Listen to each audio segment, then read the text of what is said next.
মুসলমানদের দিকে আঙ্গুল তুলে কথা বলার দুঃসাহস দেখাতে পারতো না।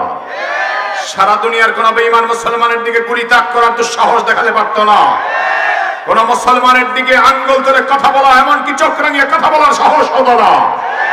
এজন্য মুসলমান কি ইমানের বলে বলিয়ান হওয়ার দরকার আছে না নাই? আগামীর বিপ্লব হবে কোরআনের বিপ্লব, আগামীর পৃথিবী হবে ইসলামের পৃথিবী।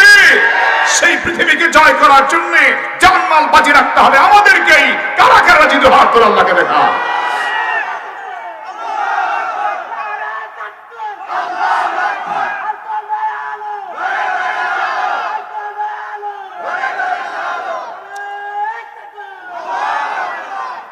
আলহামদুলিল্লাহ, আমাদের ইমানকে মাঝে মাঝে এভাবে জাগ্রত করার দরকার আছে না নাই?